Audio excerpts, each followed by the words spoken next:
Can you hear me? Elizabeth, I just asked you to turn your video off. Thank you. Pardon, can you repeat that? Nothing? All good, David. Nothing. I'm going to start the webinar now. Okay? Right here? Yes. Okay. Okay. So welcome, everybody. Hello, greetings from Brussels. Thanks for joining us. I'm Elizabeth, Director of COFACE Families Europe, and we're delighted to host this deep dive session on inclusive education as part of the Safer Internet Forum, which has been running since Tuesday with plenty of interesting sessions and more to come tomorrow, with at 10 o'clock a focus on the EU strategy for a more effective fight against child abuse, and at 2 o'clock a focus on better internet for kids policy. So do join us then as well for those sessions. For now, we're going to spend 90 minutes together diving into the UN Convention on the Rights of Persons with Disabilities, and namely Article 24 on inclusive education. We are going to hear testimonies from key stakeholders about challenges and successes in making inclusive education a reality, of course, with a digital flavor in our discussions. For this, we have 4 great speakers. First of all, Irene from COFACE Families Europe, who will give an introduction to inclusive education, which will then be followed by reactions from David, Elizabeth, and Conceição, based on their realities of inclusive education in Hungary, France, and Portugal. Then to finish, we'll have a short Q&A with you out there with any questions and comments you might have. Please note that we have sign language interpretation for this webinar and also closed captions, and you'll see some instructions pop up in the chat for the closed captions if you need to see the subtitles. So welcome everybody, and I would like to invite Irene, first of all, to share, switch your video on and to share your screen and tell us more about inclusive education.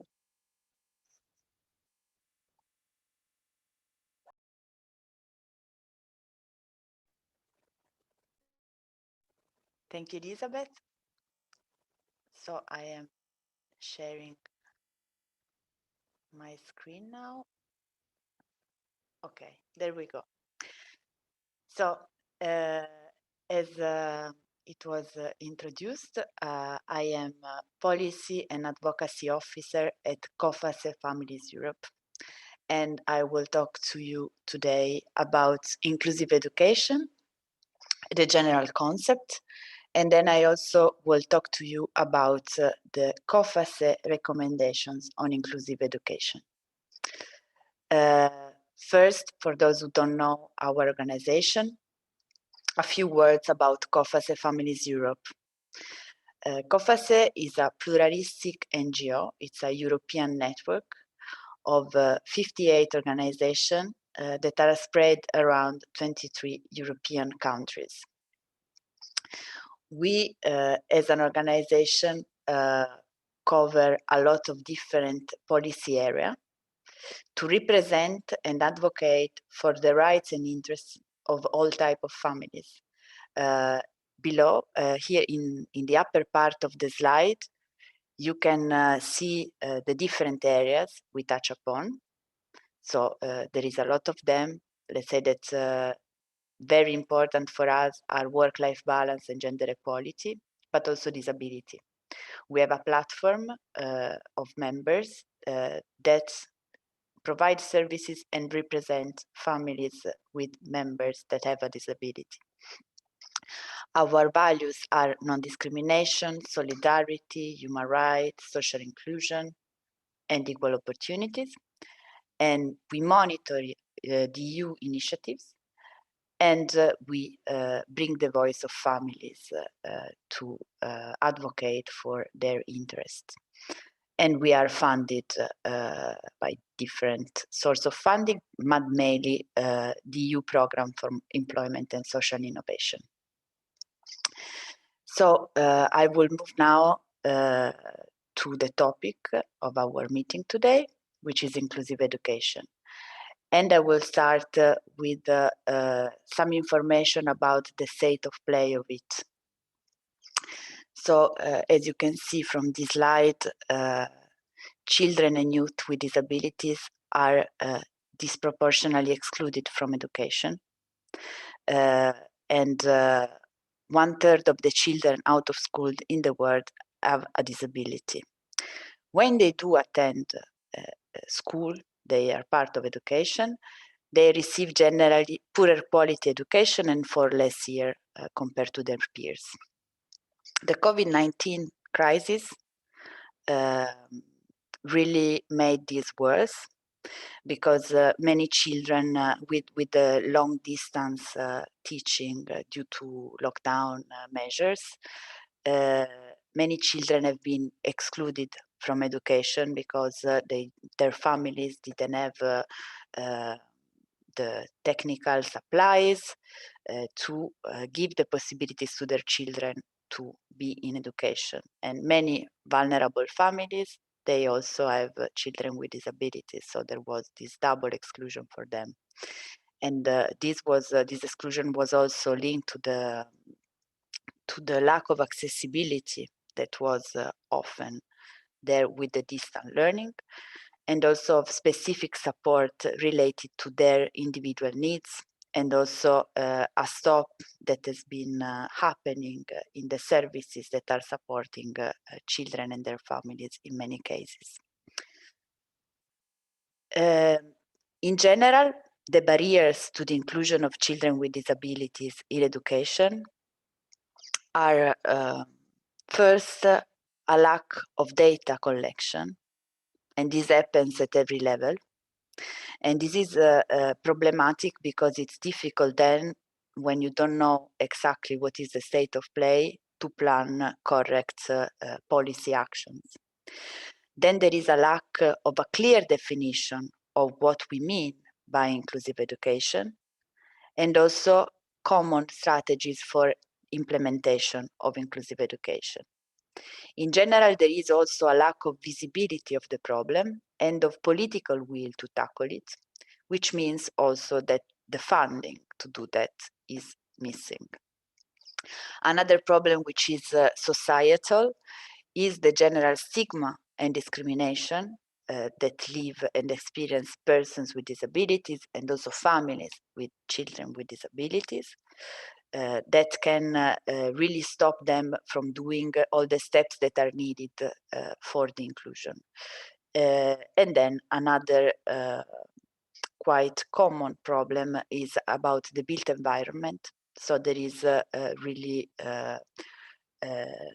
common old building that are inaccessible to children with disabilities, and a general infrastructure that also makes it difficult for children with disabilities to be part of education. But even though the exclusion is part of reality, according to law, this shouldn't be the case. Why? Because most of the states in the world and all the member states of the EU and the EU itself ratified the UNCRPD, or the United Nations Convention on the Rights of Persons with Disabilities. That, at its Article 24, says that state parties must ensure the realization of the rights of persons with disabilities to education through an inclusive education systems at all levels, including preschools, primary, secondary, and tertiary education, vocational training and lifelong learning, extracurricular and social activities for all students, including persons with disabilities. More details about how to implement Article 24 have been delivered in 2016 with general comment number 4. And a lot of what we are saying and we will say is based on this general comment. And the most interesting things I extracted from it is that the idea of the general comment on inclusive education is that it is a general transformation that is needed to implement inclusive education, which means a transformation in the culture, policy, and practice in all formal and informal education environments to accommodate the different requirements and identity of individual students, together with a commitment to remove barriers that impede that possibility. And we will see more into detail that later. But still on the legal framework, we also have at European level the European Pillar of Social Rights, which is a declaration that entered into force in 2017, that has in particular two principles that are about this. One is principle number 1, that says that everybody has the right to quality and inclusive education. And then we have principle 17 on the inclusion of people with disabilities, which is looking more at the labor market, but we all know that in order to participate into the labor market, education is a precondition. And then we have the SDGs, the Sustainable Development Goals, and in particular the number 4, which is about ensuring inclusive and equitable quality education and promote lifelong learning opportunities for all. But as there is the need to clarify what we mean as inclusive education, here you can see a small list of terms that can make us understand better what we mean by inclusive education. So let's say the first one is quite intuitive. So the exclusion happens when the students are prevented or denied access to education. But then we have the segregation, which is which means that children do attend education, but in different environments, meaning special schools or special classes. So the education is there, but it is provided in a situation where the children are excluded still from their peers. Then we have integration. So integration is when children do attend mainstream education structures, so they are together with their peers, but there is no change in the curriculum, in the contents, in the teaching methods and strategies. Also, what might be lacking is additional support, meaning staff and teachers there to support in their special needs the children with disabilities. So these three first definition, they are not inclusion, because the inclusion is a process of systemic reform, including change in the context, in the teaching methods, in the approaches, structures, and strategies to overcome barriers to provide all students with equitable and participatory learning experience. So it's a general transformation, which requires a lot of different actions. And about how is inclusive education, we have 4A. So first one is that all the pupils with disabilities can access to it, so it is available. Secondly, it is accessible, which does not mean only that the buildings are accessible, of course they are, but also the information, the communication, the curricula, the education materials, the new technologies, the teaching methods, the assessment, the language and support device are accessible. So there are a lot of different, again, actions that are needed to do in order to make really an accessible education. And there are some tools. One tool is the universal design, meaning that everything is built from building to education materials are designed in a way which is accessible to all. And this is combined with the reasonable accommodation, which is the particular intervention that are done to meet the individual needs specific to the pupils with disabilities that attend the specific school. Then inclusive education is acceptable, meaning that it respects requirements, culture, views, and language of everyone and of every person, including those with disabilities. And then it is adaptable. So it is a flexible approach that meet and adjust to the requirements of every student, and also in the forms of assessment and in the recognition of the individual process. And there is a tool which is called Universal Design for Learning, which is used exactly to create adaptable curriculum on an evidence-based approach. Sometimes there are prejudices against inclusive education, such as, yeah, but what about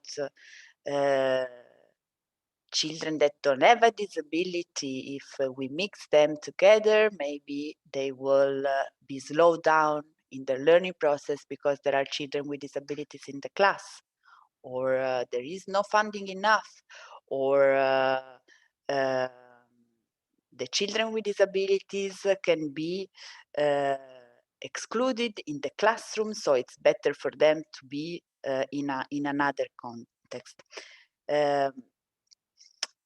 These are proven wrong by different data and studies, and in particular when there is when inclusive education is what we suggested before, so according to the convention, with really a proper investment and thinking. When inclusion is like this, it happens that all students can participate, learn, and contribute to their class, community, and society.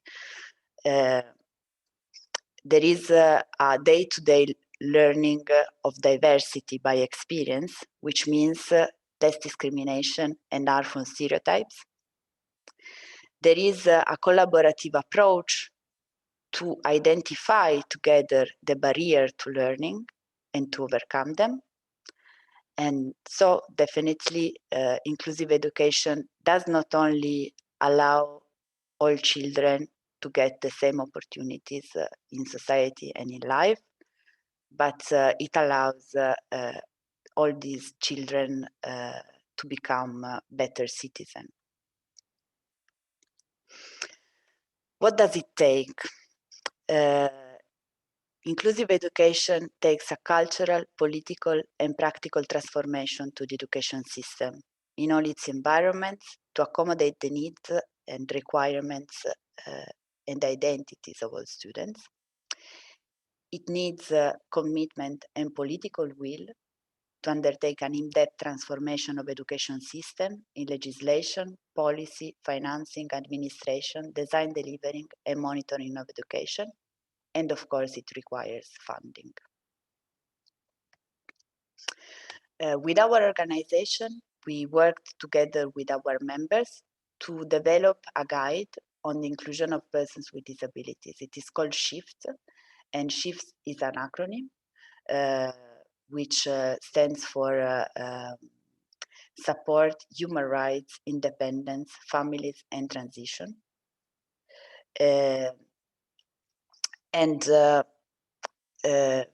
We started with a general approach, and we decided this year to focus on education because, as we saw before in our presentation, inclusive education is far from being a reality for the children and in EU and its member states, even though there is some commitment in theory.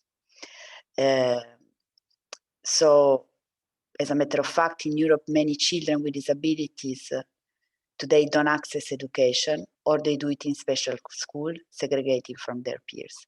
So we decided to make a common reflection and to deliver a few recommendations to the EU and to their member states on action in each one of these 5 areas that I will present you now, and it will be the last part of my presentation. So S, which SIF, as I told, stands for support, which means all the support services that are needed to persons with disabilities to participate in society.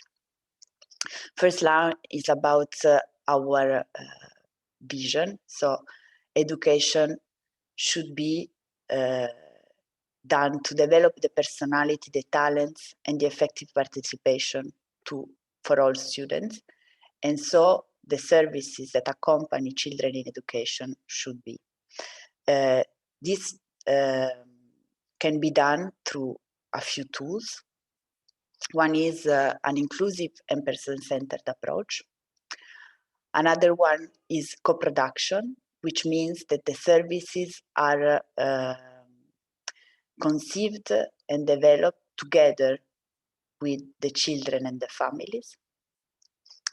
And then a part which is very important, where energies should be put, is the transition from different cycles in education, which can be problematic. We have some recommendations specific to national governments to develop strategies for inclusive education with adequate funding and monitoring. And at EU level, as we saw, data collection is something which is missing, to invest on this and to put some indicators in the social scoreboard. Second letter is human rights. So the idea is to create a human rights vision, which is shared, known, and agreed on the UN CRPD.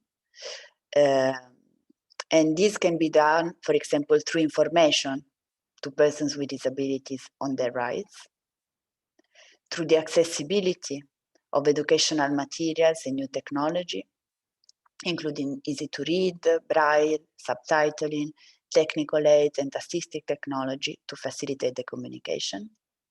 And then when this does not happen, compliant procedures should be easily accessible to those who want to make their rights respected. And a good monitoring of these through involvement of independent bodies should be the norm. Coming to the specific recommendations, it is about at national level, introduce legislation based on Article 24.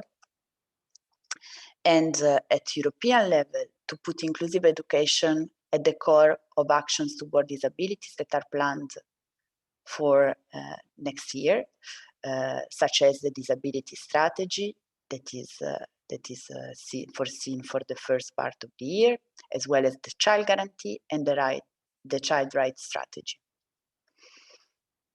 Independence area looks at the mainstream. So what has to be changed to facilitate the participation in society of persons with disabilities and children with disabilities. So we looked at the staff and with the idea that they should be aware and prepared to include all in the education. And also they would develop materials that are accessible. So this can be done through trainings, of course, the provision of reasonable accommodation, and the creation of partnership in between the mainstream sector and the sector that really looks at disability to facilitate an exchange of know-how. Our recommendation at national level are indeed to ensure that all teachers are trained on inclusive education based on the UN CRPD. And at European level to make all their programs and projects on education accessible also to persons with disabilities. Then we have families. And so our aim is for parents and caregivers to receive all support to accomplish their role as first educators. This means that the needs must be identified, and from the very beginning of the life of the children with a two-generation approach, so looking at the needs of the children, but also looking at the needs of the parents. And the third thing for us is to look also at the parents with disabilities, so make them able to be part of the education of their children. So at the national level, we call for early intervention, and in particular, early identification and assessment of the needs of the children and the parents, and also inclusive early childhood education and care. And at European level, to develop a clear policy framework promoting inclusive education. And our last area, we call it transition. It looks at culture and society. So the idea here is to build together a culture of diversity, which highlights inclusive education as a very important mean for better society, and that this benefits not only persons with disabilities, and it's not a matter only of doing something right, but it's something that really benefits all. So the tools for us are to mainstream inclusive education across not only education area, but all other policy areas that are relative to the inclusion of persons with disabilities in education.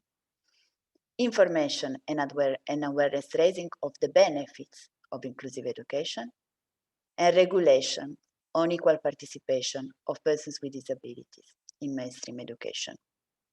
So at national level, our main recommendation is to make the authorities aware of the commitment that their state, and so they do have towards the UNCRPD. So this means knowing the convention, and also after that, removing the barriers to the inclusion of persons with disabilities in the area of education. At the European level, it is about using the funds available at EU level to support this transition. So to make funding available, and also to create rules that make clear that funding should be directed there and not towards what it is not facilitating this process. So my presentation is over. Thanks a lot for your attention. I will be available for questions, I think, after all the presentations are given.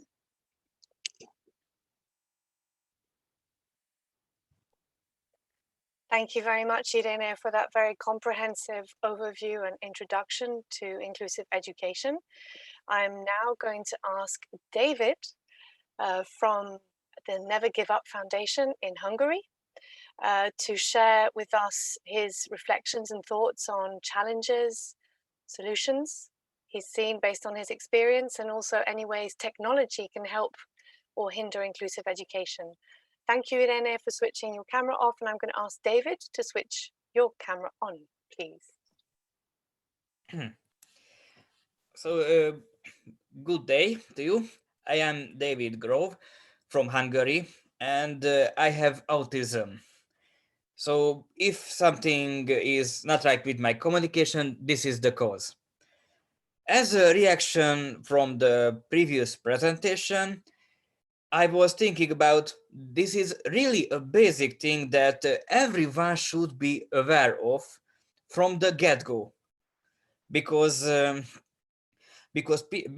teachers should always include not just the disabled people, but the healthy people as well, because everyone has some kind of disability, be healthy or not. And I think the Never Give Up Foundation is doing just like that, teaching people how to care about other people, how to treat other people with respect, with responsibility, and how to include the disabled people as well.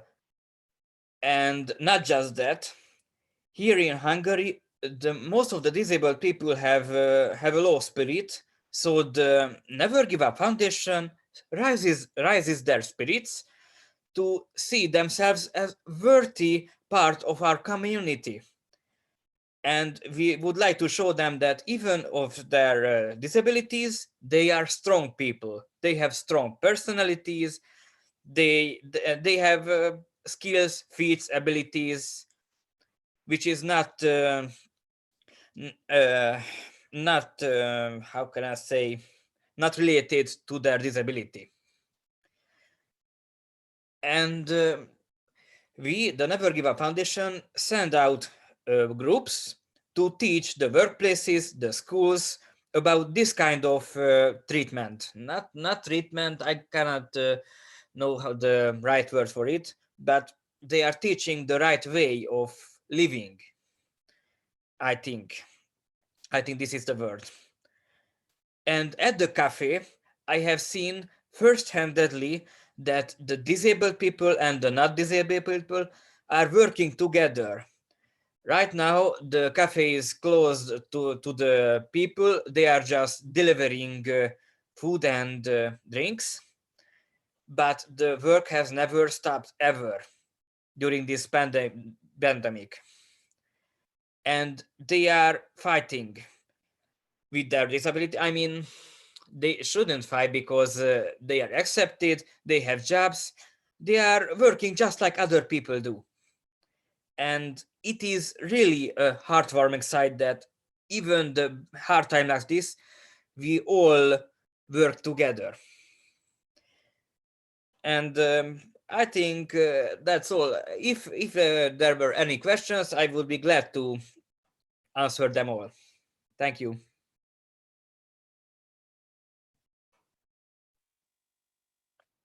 Thank you very much, David. Maybe you can come in later on specifically your experience in relation to education, or there might be some questions later.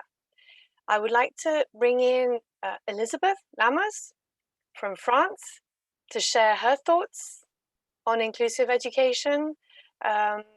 Elizabeth, would you like to share your screen with us and give us your impressions? For sure. Yeah. Elizabeth works for, is linked to UNAPI in France, and you can tell us a bit more. Thank you, Elizabeth. Yes, I take it. Okay, thank you. I'm Elizabeth. I'm German. I was brought up in Germany and have been living in France for 35 years now. I'm mother of 3 boys, and my third one is called Michel. And Michel has ASD, which means autistic spectrum disorders. He was diagnosed when he was 25 years old. We always knew that he is autist. So he lives in a regular flat now. He hasn't found a job, but he goes to his center run by social services for people with mental disabilities. So how I situate myself. I will talk in several parts. The first part will be challenges and solutions, what we had like experiences. And after that, I will talk about technologies and my activism in UNAPI. So what were our challenges what we wanted for our son? We wanted a school near home. We live in France. You have to know that in France, every pupil can go to school not further than a 15-minute walk from home. And so it is very easy to go on foot. We wanted individual assistance with professional trained in autism.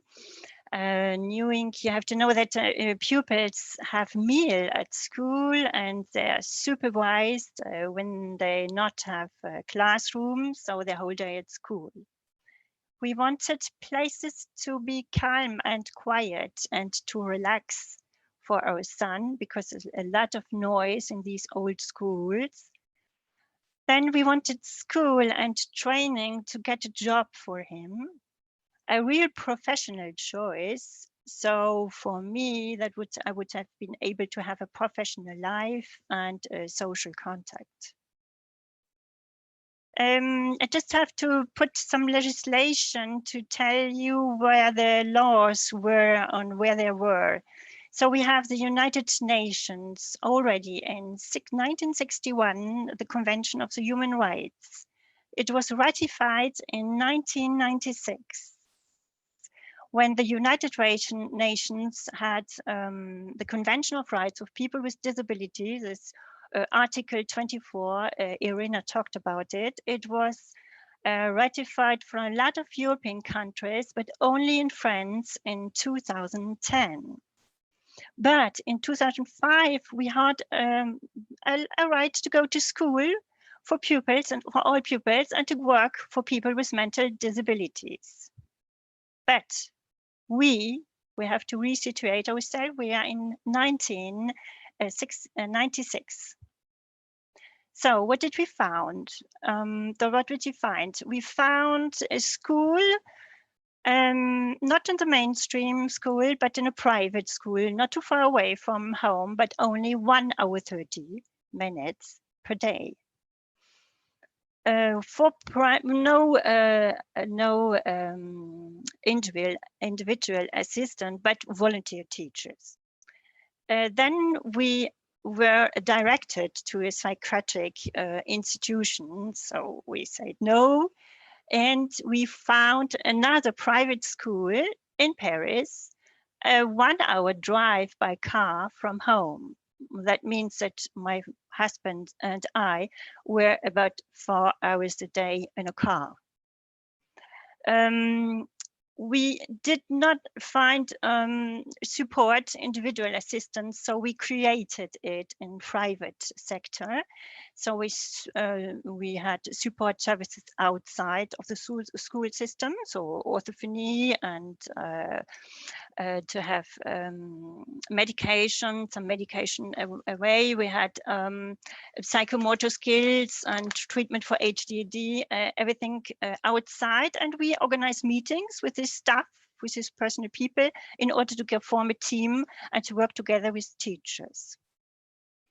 In the meantime, we went to Africa for 2 years for professional choice of my husband. So he went to an African school for 2 years and he was included in an African class. Very nice. When we came back, so we are already in 2001, 2002. So there were classes with opening projects. And from this time, we made all opening classes with inclusion projects. So we opened every class and we get a place, yes. When he was 16, there was an opening class with a carpentry section. You can imagine that autism and noise and carpentry is not really fitting together, but it was a way to stay in the mainstream school system. So he wanted to go. He was very nice in the school, but he didn't learn a lot. At 20, no school no longer possible. So he was at home. So you can imagine that we did not have very much social life, and not for me a professional choice at all, because I had to be there for my son when he came back and to get him sometimes overtime when he had a meal at home. And when he was older, he got there were no more choice to be in the mainstream system. Then he went to a medical and social service center where he still is.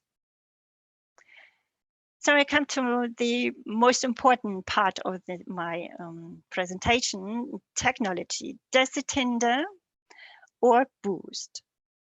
I start with boost. So I did not have the possibility, but now I know that autistic children, they're not communicating. They're able to communicate with tablets or special programs.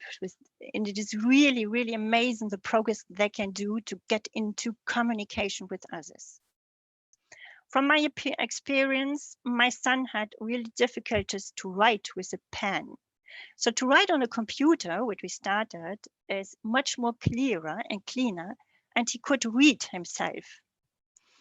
This was very, very important for him because he has, like often autist people or pupils have, a speciality. He's really absolutely interested in one particular topic, which is movies, actors, their lives. He knows everything about where they're living, when a movie comes out, if it is good, if it is science fiction. He can tell you everything about this, which gives the possibility to have more information about this topic, and which is very interesting for him because with this topic he can get into communication with other people. There's always one person who can just he's interested in movies, and they see movies, so they can talk about this. He has to this one topic, he can have access to information about another topic. For the moment, the elections in America awake in him the interest to have all information about countries in the States. So he wants to know where is Alabama, where is New Jersey.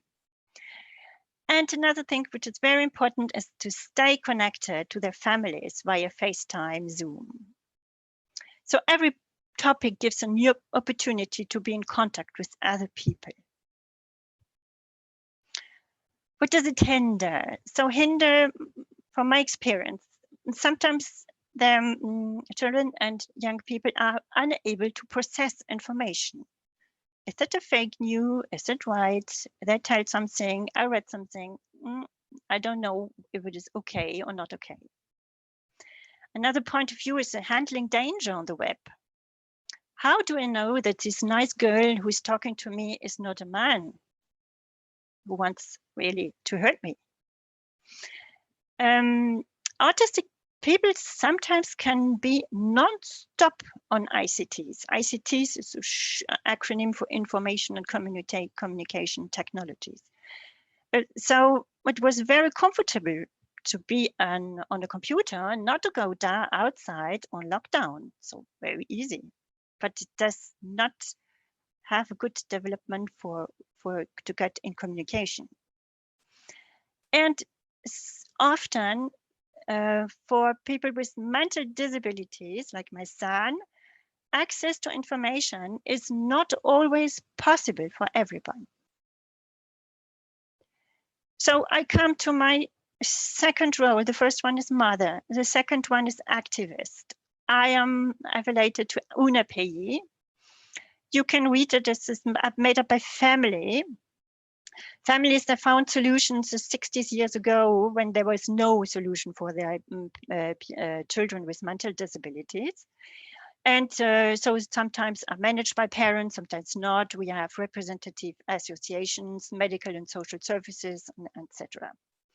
So we are present in France and in overseas to 200,000 people and volunteers and professionals provided.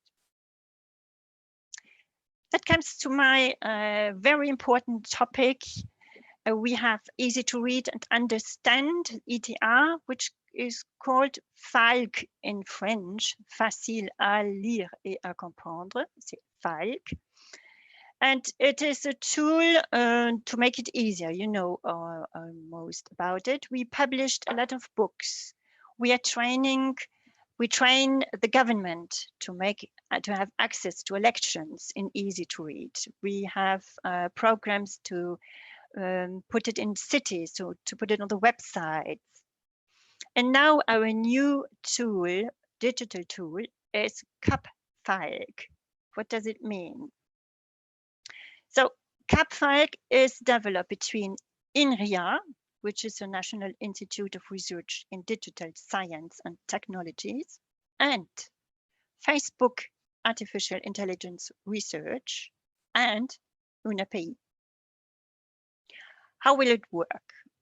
The aim of CAP-FALC is to develop an accessible digital tool that meets the precise needs by facilitating the protection of text in ETR, thanks to a transcription aid algorithm, which will make it easier to understand information on digital.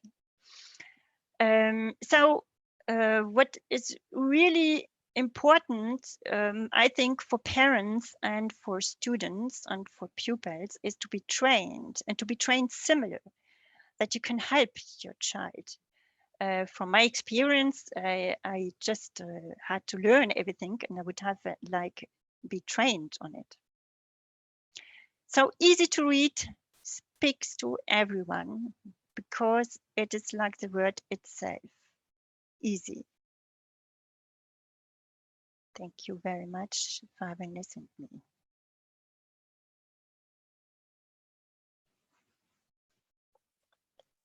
Thank you very much, Elizabeth, for your insights and your reflections, and this interesting project as well that you're working on with UNAPI.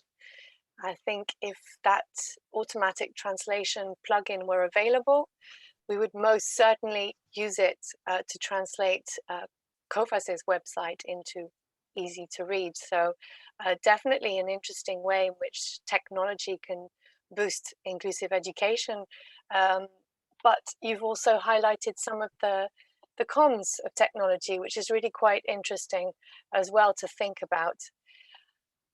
I would like now to invite Conceição from Portugal to share. Voila, excellent. So great. Hello. Welcome, Conceição. So you can say a bit about yourself, but Conceição is from Portugal and is a teacher and is going to say a bit about her experience in relation to making inclusive education a reality. Thank you. Thank you. Would you like to share your screen? Yeah. Let's do it. Always fun. Okay, great. Okay. Wonderful. Thank you. So on behalf of the Social and Democratic Teachers Trade Union Portugal, I'd like to thank for the invitation to take part in this deep dive. I'm a teacher in a school, actually in a cluster, because schools in Portugal are now in clusters. Actually, my cluster is a very big one. We've got around 2,100 students from all levels, regular and VET courses as well. We also have a center for students with disabilities, and I teach in the outskirts of Lisbon. Now, when I was invited to talk about inclusion in my country, I told Elizabeth that was a great challenge for me and for all the Portuguese students and for thousands of students and parents. And I'll tell you why. We've been experiencing a new legal framework, and that was published in July 2018 for regular and VET education. Now, it is a very long and complex decree. I can tell you that it has a handbook of around 120 pages. Now, when this framework arrived to schools in July summer, teachers, directors, everybody was dealing with the end of the school year and also with the huge operation of national exams that happens in my country in July. And so nobody read it carefully. Nobody actually understood the profound changes that this decree would create to the school environment and above all to the classroom. Now, in 15 days, clusters had to prepare their action plans for inclusion. And this was the first thing that was totally new. Each cluster needs to have an action plan for inclusion. And they had to be ready for the school year 18-19. The truth was that not all clusters managed to do that. and the action plans were only ready exactly for the school year 1920. And then we all know what happened in the school year 1920. We had the COVID-19, and so everything was almost stopped. This is just to tell you that we are still on a testing phase. Now, in the first slide that you have here, I will try to define the goal of all of these framework. And the most important thing that this framework asks from us all, school staff, teachers, families, the whole community, is actually a compromise. A compromise, it is a sort of a pledge towards inclusion. Yeah. And that that compromise lies in the um, in the in the international laws, Universal Declaration of Human Rights, Convention of Rights of Child, Declaration of the Rights for Disabled Persons, but probably for our country and most important, it lied in 4 or 5 documents that I will try to sum up. So we have the essential core curriculum that defines the most important studying areas of each subject. Still, I would say that the curricula in Portugal for all subjects, it's still very long. We have the National Program for Promoting School Success, which started somewhere in 2014. It was launched for schools located in vulnerable areas, mostly, but not only, aiming to improve the school retention and the school dropouts. And we also had the student's profile at the end of the compulsory schooling. Perhaps this was the most important document because it was very innovative. This was also launched in 2018. And this document asks from the school an holistic approach in 3 dimensions: knowing, knowing how to do, and knowing how to be, emphasizing mostly competencies that the students learn. Not less important, another document from 2018. So as you can see, summer of 2018, we had lots of documents before we had the decree law on inclusion. And we have these documents on autonomy and flexibility. Here we are dealing with the flexible management of the curricula, with the aim of increasing each student's opportunity to finish the compulsory education, which in Portugal is 12 years, but also to finish the compulsory education with success. And also we have the National Education Strategy for Citizenship. So this is just a sum up of all the documents we had, the national documents we had, and they were the basis for this decree on inclusion. Now, now we can start with the slides that you are looking at, which happens to be the most important thing from now on from my presentation. And the goal of this new framework, as you can read there, is that all students learn. But we had that goal before. Okay, the difference is that each student matters. And each student matters to break with the assumption that everything should be taught to all, as if students were equal. And each student matters to implement pedagogical action, something that Irina talked about. She emphasizes a lot what was happening or what is happening in the classroom, right? And it's exactly here that most probably lies the core of this new framework.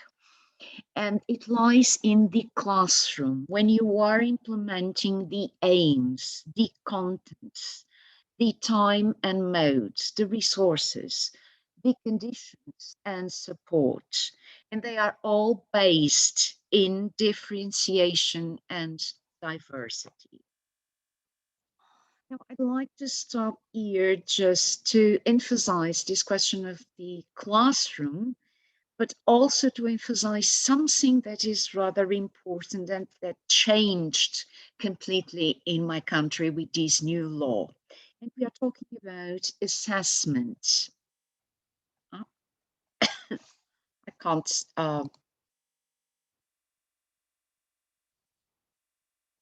Okay. Good. And so, as I was saying, we are talking about assessment. We moved from a summative model of assessment based on results, on marks of the students, to a more formative assessment based in the process and in the constant feedback. So, as we can see here, before we had this new decree law on inclusion education, we had a bit of a, so to say, stereotype vision, okay, of students with special needs. Actually, that was the term used, students with special needs. We had a specific legislation with supporting measures only for these children.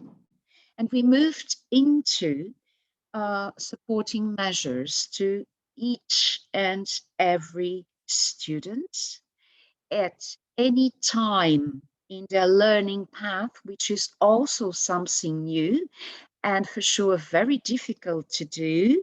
We are learning with a curricular differentiation that allows flexibility, as Irina was a bit demanding. And by curriculum flexibility, we are talking about a multi-level approach, a multi-level model.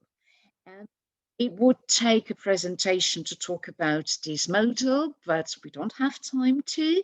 So I just decided to put here the three most important things about this multi-level approach. As you can see, it's based beforehand on an action plan done by clusters. Then it is based on systematic assessment. And by this systematic... Would you be able to speak in your mic? I cannot hear you. I'm really sorry. Oh God, yeah. Is it better I think now? If you maybe hold your mic steady near your mouth, it's moving, so the sound keeps going up and down. So if you try and hold it steady while you speak, that would be great. Thank you.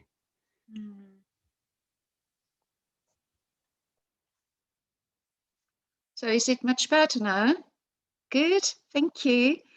So well, we stopped in we stopped in this systematic assessment, right? And the systematic assessment is a formative assessment, but still it's a formative assessment for attitudes, practices, and contests. It's not easy. And we are also talking about something which I would say is the most difficult thing, which is the collaborative work. and the collaborative work among teachers, teachers and parents and school. Now, this is just to give you an example of what formative, or what I mean by formative assessment. I didn't have time to translate everything into English, but this is agreed because most of the formative assessment we are doing now for all students, and I stress for all students, is based on these grids. This is a formative assessment for written work, okay? And as you can see, you have 4 levels, but it may have 3 levels, 4 or 5 levels. And then you've got the contents and the communication, organization, language. These were the items I have chosen to assess my written work, but you can have more. Now, these goes like this. And something very important, you should be discussing these grids with your students, okay? Should, because sometimes it's rather impossible because we don't have time to do it, right? So, as you can see, the students may be in level 4 in terms of content if all the content is relevant for the written work he was doing. But he may be in level 3, for example, in what organization is concerned, because the text was well organized, not very well organized, but well organized, because the text had introduction, development, and conclusion. But then he may be in level 2 for language, for grammar, because it's just giving too many grammar mistakes. Usually we have to count them because it was not using an adequate vocabulary for the topic, etc. And so this was just sorry, an example to show you what do I mean by grids. And well, to be honest, this is driving teachers a little bit crazy.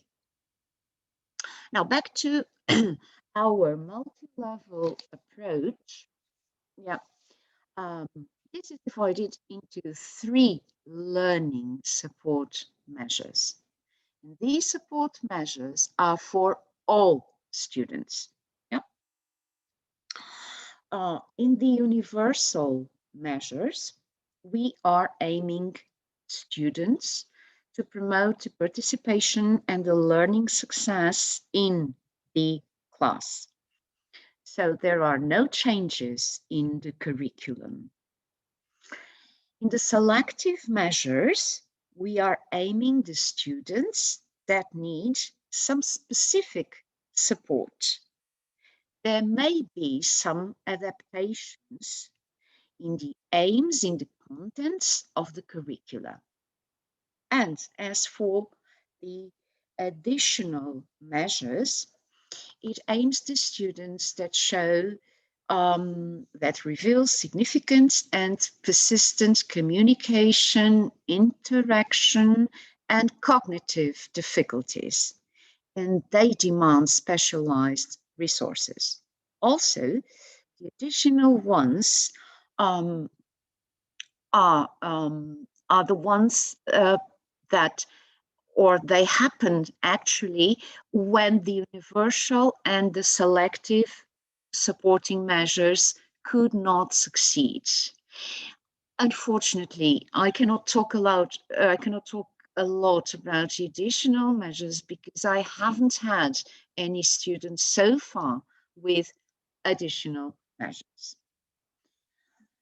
Now, probably you had another question, and the question would be perhaps who defines the learning support measures in this multi-level model, in this multi-level approach? And so the teachers, they define them, and there is a multidisciplinary team for inclusive education. And this team actually we called it a volleyball team.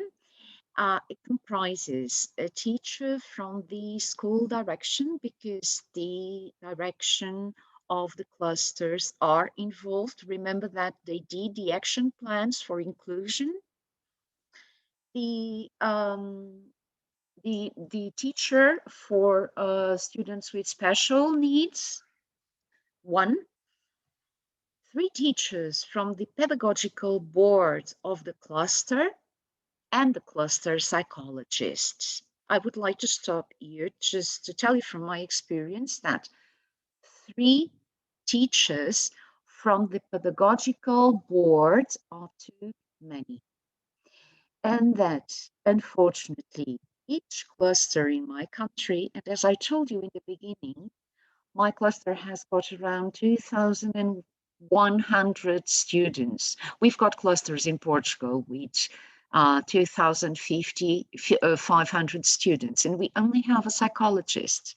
And that's not enough, because we are talking about all levels, from primary to lower secondary, upper secondary, and VAT. Yeah? And so all of these people, they make part of the team. Then you have the students and or the parents, because you need, this is something brand new, something rather positive, is that who agrees with the learning support measures? The students have to, and or the parents, not for the universal measures, but for the selective and for the additional ones. Conceição, just to say, we have about 5 more minutes. Okay. Thank you. Now, talking about the identification of the learning support measures, it's something very complicated. As you can see, it takes place in the beginning of the school year. Then you have to deliver to the school director. Then the school director delivers it to the team. Then we've got 10 days. The team has got 10 days to do a complete report. It goes back to the director. It is then discussed with the students or with the parents. And finally, it is delivered to the form teacher. And the form teacher informs the other teachers, and the plan is on move. This is rather complicated. Now, probably the most important thing of these all model is that I could get some, because I'm working on this topic and I'm interviewing lots of teachers about this decree. And these are the opinions that I got so far. And so I divided into challenges and opportunities. Now, we have a degree with strong changes, as you could understand, for the school culture in Portugal. And all the intervenients need time. And we didn't have that time to understand, to own the framework. There's a tremendous lack of staff to help teachers work with students for more severe disabilities. We need human resources. Everybody's showing great difficulties in understanding and implementing the decree. So we need training for teachers, and we need also support from the parents' associations for the parents. There are tremendous lack and difficulties in communication. This communication, as I told you, that collaborative work at school. I mean, communication among teachers, communication between teachers and the team. So more dialogue. We have long and bureaucratic documents to be done in a hurry. So we are demanding simpler documents. We have difficulties in communicating with parents, because we need more flexibility in the parents' jobs to let them come to school, because we need their agreement for the plans. And that is something that is becoming a nightmare. We have huge classes with too many students that need support of universal measures. So we need shorter classes with less students.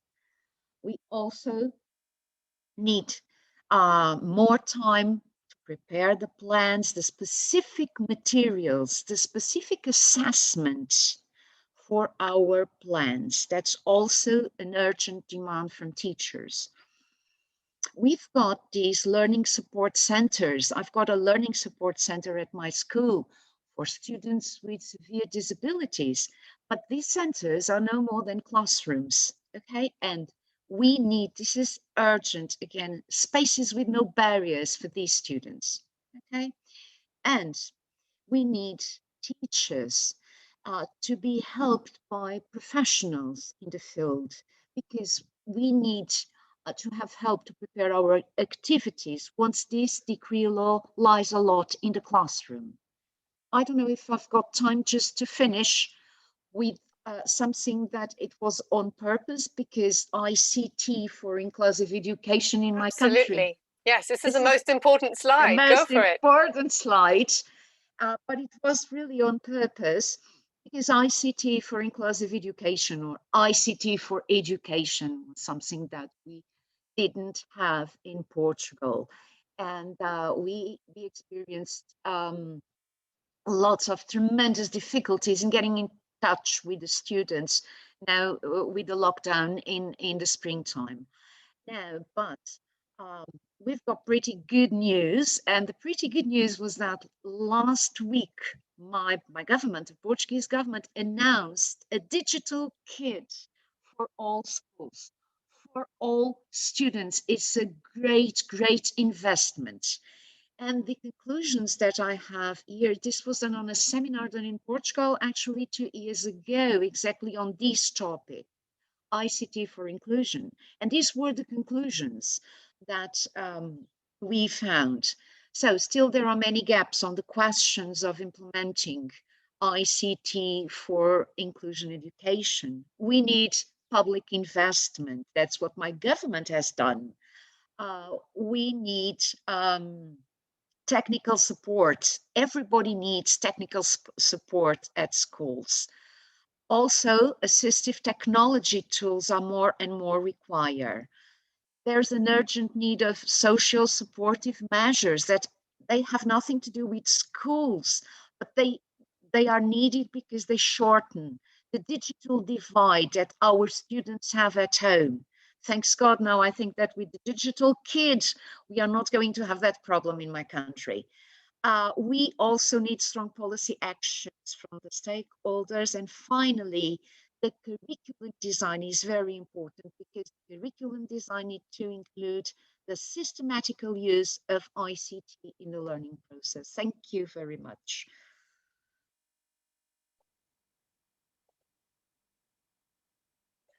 Thank you very much, Conceição. That was very comprehensive and a great presentation with, I think, a very honest portrayal of the challenges and solutions, but also that's great news then about the digital kit, which I think might inspire a few people out there.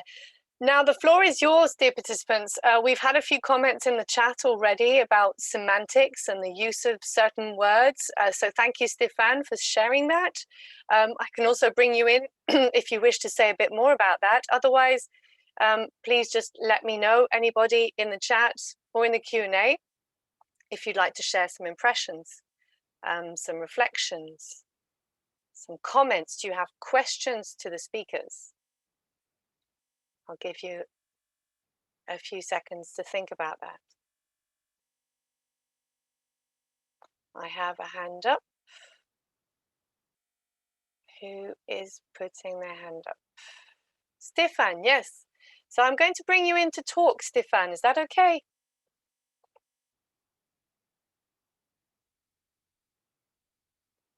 Stefan, you have the floor. Can you hear me? Yes, perfect. Very good. Thank you very much for this very comprehensive, as you said, and very interesting presentations. I think this subject is very much talked about anywhere and everywhere. So thank you very much once again for giving the floor for such an important topic this afternoon. So one of my first comment was regarding the semantic, as you said before. The name itself of disable and disabilities tells a lot, and unfortunately tells about what people are not capable to do. And that strikes me several times ago when I came into contact with the term and the concept of handicapable, which for me was much more positive and empowering concept and term, as it coined at the same time, yes, an handicap, recognizing the difference, but also the capabilities of the people. And well, my reflection is, I wonder why this term is not much more used and more pushed forward than the more negative one. So that was my first comment. And the second comment I have is regarding the last presentation. I am myself a mother of two disabled boys, or handicapable, differently handicapable boys. And I cannot agree more, especially on the ICT side, saying that a lot of goodwill, a lot of very good progresses in the last years. I'm talking about the Italian context now.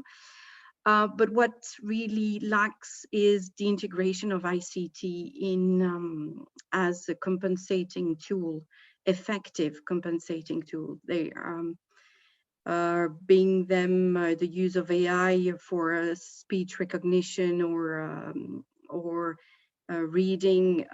We do it as parents, but the use of those tools within the classroom or as a helper is very difficult to be recognized by the teacher. And I am not even saying used by the teacher. Yeah, that's my second one. Thank you. Thank you very much, Stefan, for both comments. The one on handicapable, I think maybe Irene can come back on that after. We work a lot on disability, and I'm not sure how much that's come up, to be honest. On the second point about ICT, indeed, I think the potential, and it's been shown today already, the potential of AI for good, artificial intelligence for good and for the general interest holds a lot of potential. So we're very keen to explore that further. And you mentioned, you know, the role of parents, carers, often quite invisible, and I guess the need for more partnerships with schools and teachers. So we take away those different comments. Thank you, Stefan. I have a question in the chat from, right, just let me get through it. I think it was from Barbara about the digital kit in Portugal. Conceição, I wonder if you could say a little more about the kit. No, I'm afraid I can't, because it's something brand new. It came up in the news last Friday. I tried very hard, because I wanted to tell you all about it here. Tried to find any kind of news, any kind of information in the ministry or from the ministry, but I couldn't. I only know that the digital kit, it comprises hardware and software. It's going to be delivered into schools in 3 phases, starting exactly to be delivered to the students with selective and additional measures, right? And so, and leaving the, let us say, the great majority till the end, let us say, the ones that are in the universal measures. I don't know anything else about it, I'm afraid. Still teachers, and because Still quite also fresh. still teachers were very, very, very happy with that. And also just wanted to say something to it, because Elizabeth, the panelist, she was talking about kids.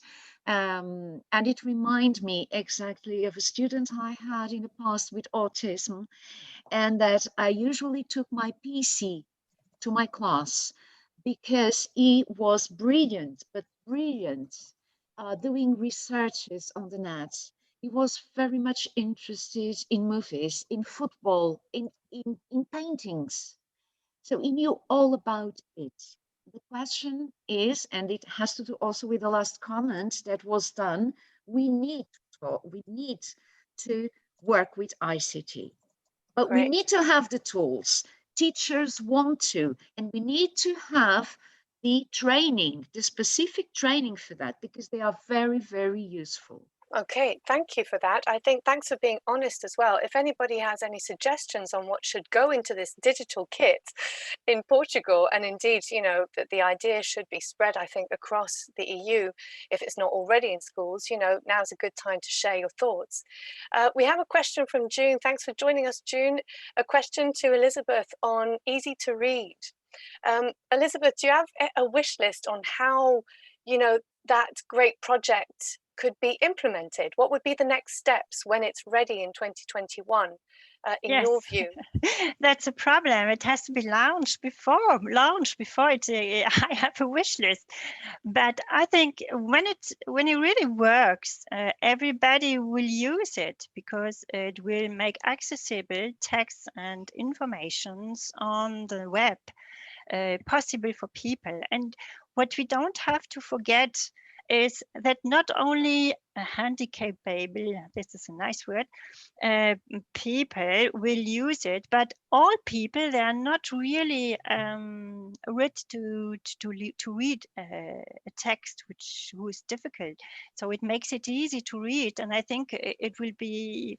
I didn't understand very well the question about the wish list. I think the wish list, my wish will be that it is used everywhere and every time from everybody. So indeed, in education, but just in general. Yes, in general. Yes. Sure, Mm-hmm. in general. Thanks a lot, Elizabeth. So I don't know, we have 5 minutes left. I wonder if Irene or David, you want to come back on anything that's been said right now? It can be, you know, on technology, on... Yeah, David, do you want to come in? Yeah. Yes, I'm here. Hey. So, my experience about the ICT is that I have experienced that my handwriting is a mess. I cannot read my own handwriting after a while. I mean, Same here, after by the way. several years, but I can cleanly read a Word document which I have made.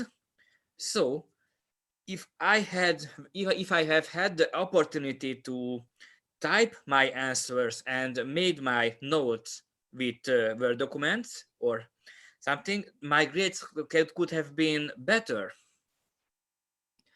But but at that time it was not possible. It was forbidden to bring a laptop or PC, or homeschooling was even a dream. I mean, it was not possible to do online long distancing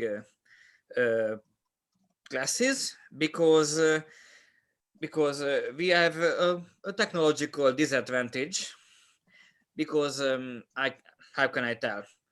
In villages or poor sides of the country, there is no internet. There are too few PCs. The technological sides are really bad. Not every place, but there are still places where we could use some technology, and we have to have an open mind about bringing our own laptops to the classes. And yes, we are on the verge of breaking that. I mean, we have the online teaching. The children above 14 years old, I mean, no, the children below 14 years old are in the schools, but above that, everyone is going online. And now, right now, I am using my computer to tend to my classes on the university. But why the computer? Because I cannot read my own notes if I am handwriting them. I need to structurize everything. I need structures, I need notes, I need videos, tutorials, everything. And yes, I think the schools in the inclusive education may need tutorial videos, some kind of legacy the teachers can turn to, like a guiding light or something. And students must have the equipment, the technological equipment. I mean PCs, laptops, internet, and they must have someone to turn to if they need help anytime. And teachers must not only the classes must be interactive, not just technologically but interactive, that students must use their equipment to attend to the class, not just sits at the camera and listens, but to do tasks. I mean, how to look up something on the internet, how to create documents, how to create notes, this type of thing. Thank you very much, David, for those reflections, all really useful, I think. I have a comment here from Ismail. Thank you very much. I'll just read it out. The students respect well-equipped teachers, but they are better than their teachers on technology. We need a good education of technology, and most of the teachers are not as young as their pupils, so this is a long way for them. They have to act, not only listen. That's an interesting reflection. Thank you very much. Yes, and some people have said yes. Okay. All good. Wonderful. Look, I think we basically have to wrap up at this point. So I think I'd just like to thank the hosts, thank the speakers, thank all of you out there for your comments. Please, let's keep the conversation going. Let's stay in touch and let's work together to drive the shift towards meaningful inclusive education in Europe, working also towards building an inclusive online environment as part of the equation. So I think the presentations will be online. This is a nudge to the Safer Internet team. I assume the presentations will be online. They were very, very informative. So yes, let's all try to be the shift, and thanks again to the speakers and the hosts. Yes, see you probably tomorrow morning and tomorrow afternoon in the future sessions. Okay, thank you everybody. Thank you to the speakers. Thank you, David. Thank you, Irene. Thank you. You're welcome. It was really it was a spectacle. I enjoyed it. It was really great. Thank you, David. Thank you, Conceição. Thank you, Irene. Thank you. Merci, Wonderful. Elisabeth. So yes, we have to stay in touch. Yeah. Okay. And stay safe. Stay safe, everybody. Thanks to all of you out there for joining us, and see some of you tomorrow. Okay. Bye. Bye.